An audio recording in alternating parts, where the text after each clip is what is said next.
News இப்பதான் தெரிய வந்துச்சு.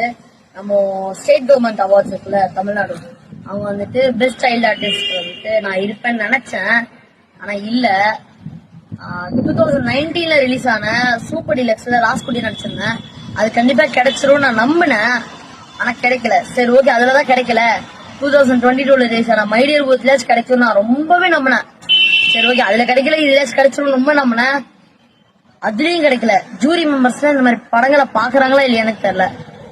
ஒரு ஆர்டிஸ்ட் நடிக்கிறதுக்கான காரணமே வந்துட்டு அவங்களுக்கு ஒருத்தர் நடிக்கிறாரு, அவருக்கான அங்கீகாரமே கிடைக்கலன்னா அப்புறம் நடிக்கிறதே வேஸ்ட் இல்ல. ஏன் இந்த மாதிரி அநியாயம் பண்ணாங்கன்னு எனக்கு சத்தியமா புரியல. எனக்கு தெரியல. ஆடியன்ஸ் நீங்க சொல்லுங்க.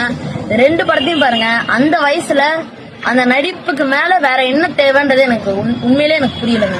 தமிழ்நாடு மாநில விருதுகள் கொடுத்தவங்க கொஞ்சம் கூட யோசிக்கவே இல்லையா அப்படின்னு பல புகார்களை எடுத்து வச்சிருக்காரு அஸ்வந்த் அசோக் குமார். சூப்பர் டிலக்ஸ் திரைப்படத்தில் ராசகுட்டியா சைல்டு ஆர்டிஸ்டா ரொம்ப அருமையாகவே அவருடைய நடிப்பு இருந்தது. பலருடைய பாராட்டையுமே பெற்றிருந்தாரு.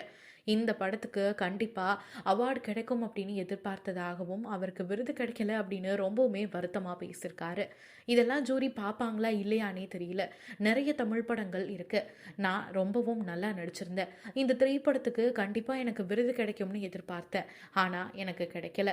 இந்த திரைப்படத்தில் கிடைக்கலனா வேற எந்த திரைப்படத்துக்கு கிடைக்கும் அப்படின்னு தெரியல. எல்லா நடிகர்களும் எதிர்பார்க்கறது இந்த ஒரு விஷயம்தான்.